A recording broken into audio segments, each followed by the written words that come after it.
o apoio teu e do Bolsonaro pro Nunes, né? Muito foi discutido, até brinquei com o Nunes aqui na sexta-feira, que tava rolando um trisal, né? Tava rolando assim, ó, um chameguinho do Marçal, tentando aproximação, e o Nunes ficou chateado, falou, ô Bolsonaro, eu era o que tava aqui antes. E aí ficou cobrando-se muito a posição do Bolsonaro em relação a isso, e eu vi que a tua posição desde o começo foi muito firme e não se alterou. E eu vi o Bolsonaro parece que esperando alguma coisa em relação à pesquisa, pode ser uma percepção minha. Como que foi esse? Como que é o jogo da política quando se tem o governo de Estado e aí você tem que escolher o apoio para uma pessoa de um outro partido numa cidade tão grande, São Paulo, e tão importante. Como funciona esse jogo nos bastidores e qual que é a tua visão hoje em dia de como está essa corrida? O que que acontece, né? Eu talvez seja uma das pessoas que possa falar sobre esse assunto com mais Também autoridade. acho. Porque Por uma razão simples.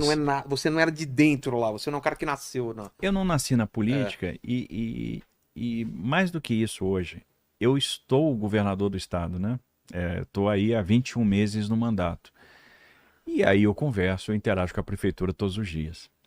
É interessante que muita gente fala assim: por que você está apoiando o Nunes? é. Ele é comunista. Onde que ele é comunista? Se ele é comunista, por que ele apoiou a privatização da Sabesp? Por que ele está fazendo concessões, privatizações? Por que ele está trazendo capital privado?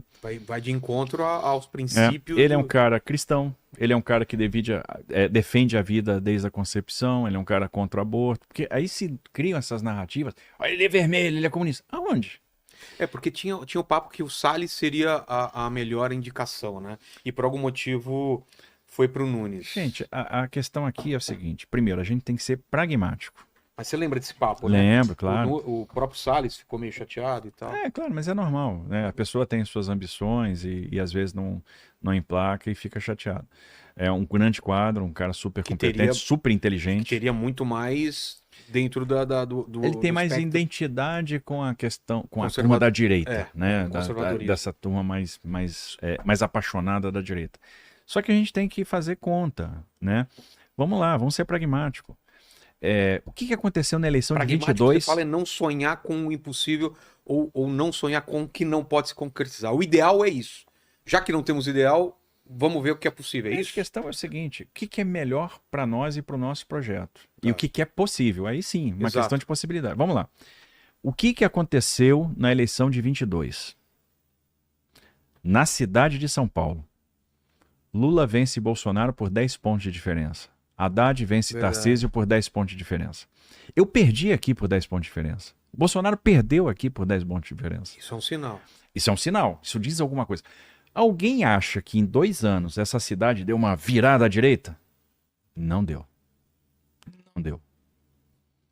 Isso não aconteceu.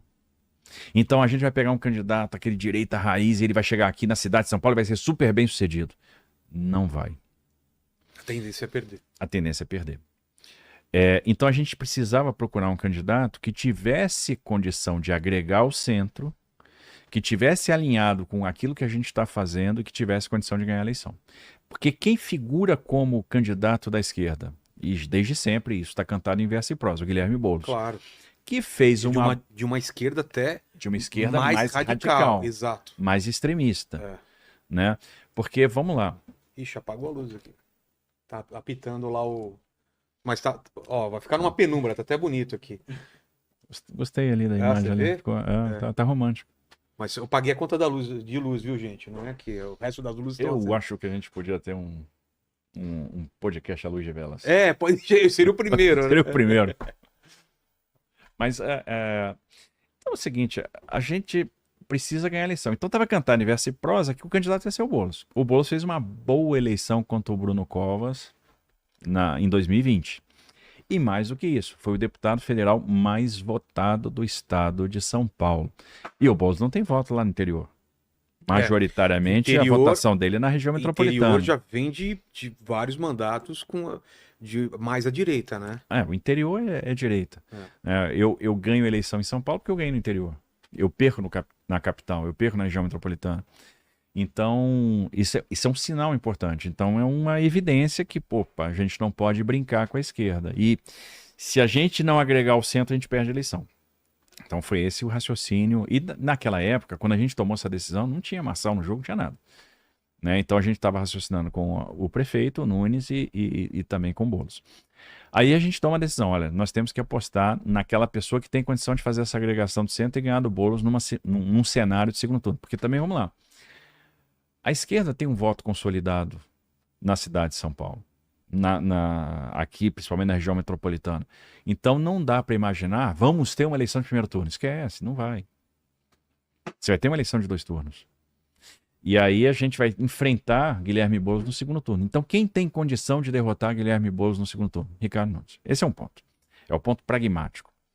Segundo ponto, aí vem a minha experiência como gestor do estado de São Paulo.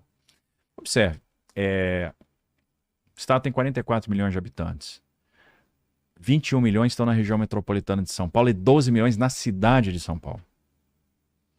Então a cidade é muito relevante. Para o governo ser bem sucedido, eu preciso de parceria, de harmonia com a prefeitura. E o que eu vi ao longo desse tempo, e são 21 meses de mandato, e eu posso ser testemunha disso. E é um testemunho muito real. Eu tive parceria pra caramba. O Nunes apoiou a iniciativa de privatização da Sabesp, que era um dos principais projetos do governo do estado. O que acontece se E o é prefeito bom não apoia? Como que funciona essa queda de braço? Não, o que acontece? Se não apoiasse, aquele município podia ficar de fora. Agora, por exemplo, pensa na perda de valor da Sabesp se São Paulo fica de fora e representa 45% da receita. E tem uma questão interessante que as pessoas não sacaram, o Nunes sacou isso. A privatização da Sabesp protege a Sabesp. Por quê? Porque no cenário anterior, a Sabesp tinha 374 contratos. Cada município tinha o seu contrato programa. E esses contratos têm datas de vencimento diferentes no tempo.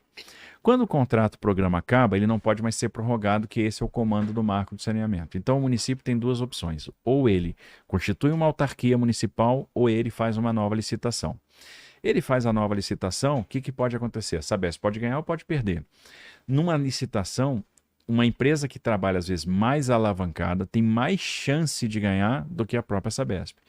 Se a Sabesp começa nas licitações a perder os mercados relevantes, e esses contratos tinham datas de vencimento diferentes no tempo, o primeiro que ia vencer era Osasco, logo 2028. Opa, voltou. 2028.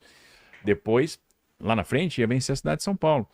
Perde a cidade de São Paulo, a Sabesp fica deficitária. Entendi. E arrebenta todos os outros municípios, porque hoje a Sabesp funciona numa lógica de investimento cruzado.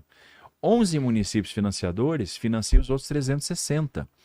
Então, esse movimento que a gente fez de privatizar permitia a substituição dos contratos. Então, a gente substitui 371 municípios que foram os que aderiram. Dos 374, 3 ficaram de fora. Optaram por ficar de fora. Uma questão muito política. Agora, vai ser ruim para aqueles munícipes.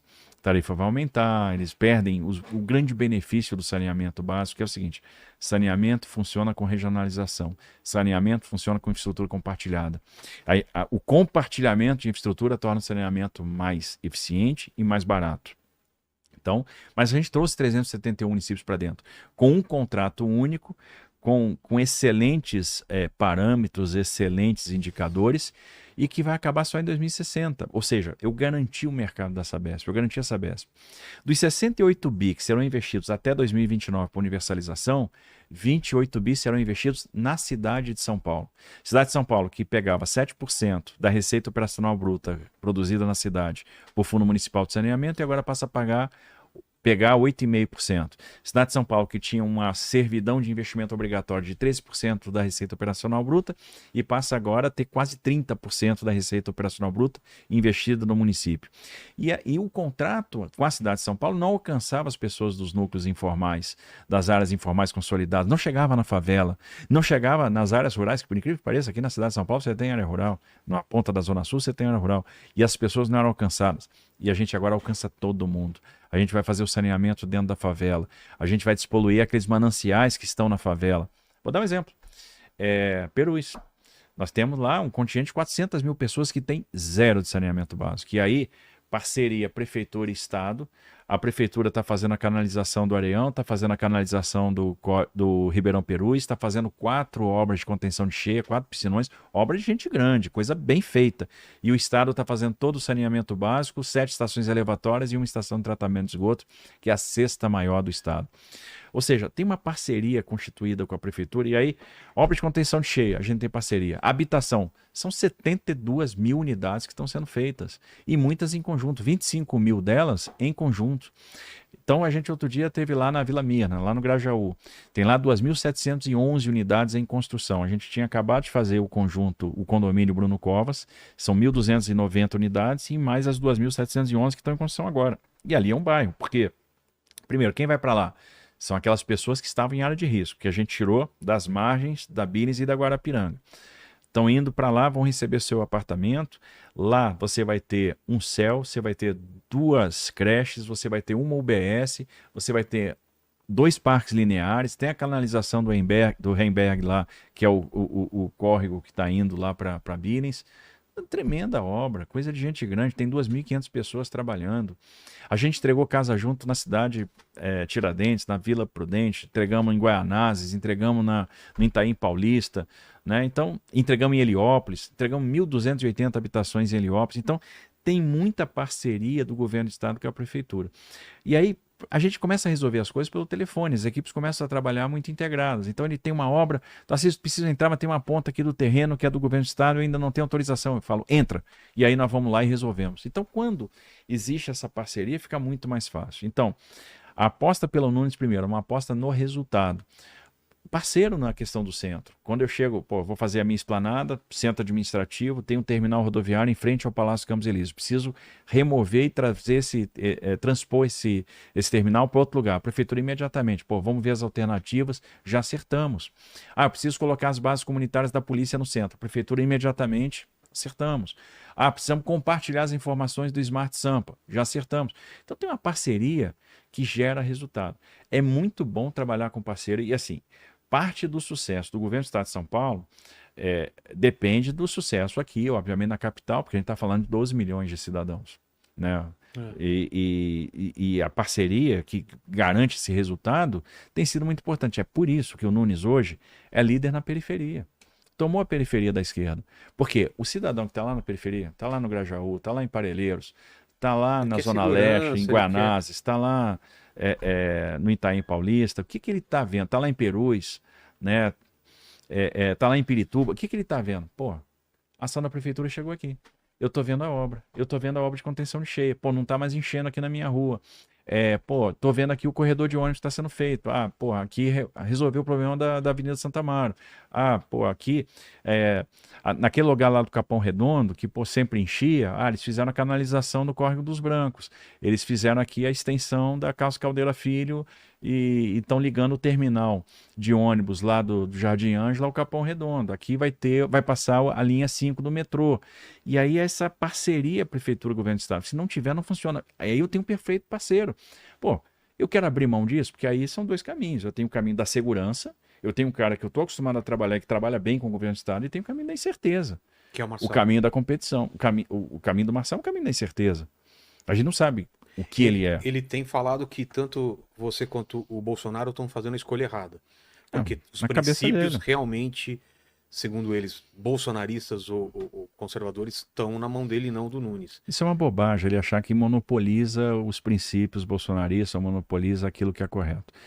O Nunes é a favor da vida, o Nunes é contra o aborto, o Nunes é cristão, o Nunes é correto, o Nunes é pró-business, o Nunes é pró-mercado, e mais do que isso, o Nunes é trabalhador e está dando resultado. Então, eu acho que eu, mais do que ninguém, posso falar, eu tenho um prefeito que há 21 meses está trabalhando em estreita colaboração com o governo do estado. Eu me sinto muito seguro com ele, porque ele apoia pra caramba as ações do estado. Então, a relação é muito fácil. Além de tudo, o Nunes é um cara muito humilde. Muito humilde. Então você pega o cara que virou prefeito da maior cidade da América Latina e tem a humildade que tem, ele não é o cara, ele não se amostra, ele não é o cara de fazer piada, ele não é o cara de exposição. O ego dele parece que ele é um cara trabalhador, né? E é um cara que trabalha, tá na periferia o tempo todo, tá trabalhando o tempo todo. Você liga para ele 11 horas da noite, ele atende, você pede para ele ir no palácio 10 horas da noite, ele vai, e a gente combina as coisas, a gente acerta. Então Então ele está trabalhando muito. Então, para quem quer fazer uma revitalização do centro como a gente quer, para quem quer acabar com a Cracolândia como a gente quer, você não acaba se não tiver apoio da prefeitura. Para quem quer expandir o metrô como a gente quer, você não expande se não tiver apoio da prefeitura. Para quem quer coordenar, integrar de maneira melhor a regulação na saúde, você não faz isso sem apoio da prefeitura. Ele absorveu o Fundamental 1 do Estado na educação. E é uma coisa fundamental, porque isso dá para a gente mais sinergia, né? Porque o professor do ensino médio dá aula no Fundamental 2, mas não dá aula no Fundamental 1. Então eu preciso de 2 times diferentes de professor. Agora, faz muito mais sentido o Fundamental 1 estar na prefeitura. Ele é parceiro no programa de alfabetização na idade certa. Então o prefeito é parceiro na segurança pública, é parceiro em tudo. E aí as coisas vão fluindo. Pega o indicador criminal no centro. A gente teve redução de 60% em termos de roubos e furtos. A gente está com o menor índice de roubos de veículos desde o início da série histórica no centro da cidade de São Paulo. Então está dando resultado. Por que eu vou fazer uma aposta? Por que eu vou apostar no caminho da insegurança? E as pessoas me cobram muito. Você tinha que apoiar o Marçal. Por que eu tinha que apoiar? Se eu sou governador do estado e estou fazendo um bom trabalho com o prefeito. Né? E outra coisa, aí vem a questão também dos números. Cara, eu não gosto de gestão do auto-engano. Que é? Que é o seguinte, eu recebo 3 trackings diários. Então são tracks feitos com metodologias diferentes, por empresas diferentes. E tenho acompanhado muito de perto, pelo menos 5 pesquisas. Então eu sou um consumidor de pesquisa e eu entro no microdado, que eu sou curioso. Eu tenho cientista de dados analisando isso para mim. Em todas as pesquisas, o que eu estou vendo? Um segundo turno, Boulos, Marçal, o Boulos ganha. Um segundo turno, Nunes, Boulos, o Nunes ganha. Então, eu não quero que a cidade vá para a mão esquerda. Qual é o caminho da segurança neste ponto também, aí considerando a questão política? É o Nunes. Então, o Nunes é o cara que estabeleceu uma boa parceria com o Estado, que trabalha fácil com o Estado e é um cara que derrota a esquerda. Por isso é a opção pelo Nunes. Não tem nada a ver com o partido. Não tem nada se a ver Marçal for por segundo turno contra a Boulos. Aí é Marçal, porque não tem chance de a gente apoiar a esquerda. Entendi. Né? Aí a gente está falando também de um grau de certeza com um grau de certeza. O Marçal é uma incerteza e o Boulos é certeza de dar errado. Ah, entendi.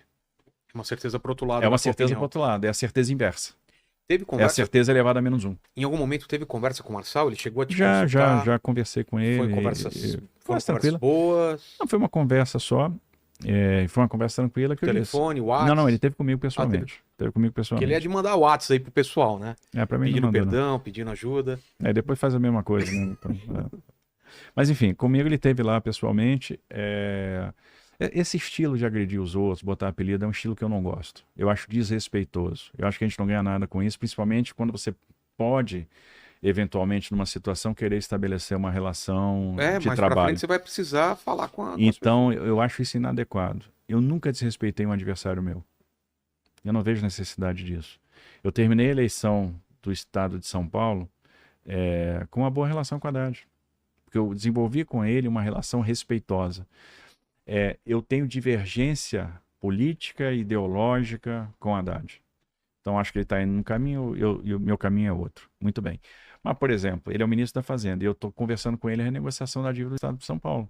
E essa renegociação de dívida é importantíssima, que pode liberar para a gente alguma coisa em torno de 8 bi por ano para fazer investimentos, despesa de capital, para fazer mais metrô, para fazer mais saúde, para fazer mais educação, para fazer mais habitação, né, para fazer despesa de capital. Então, isso é importantíssimo.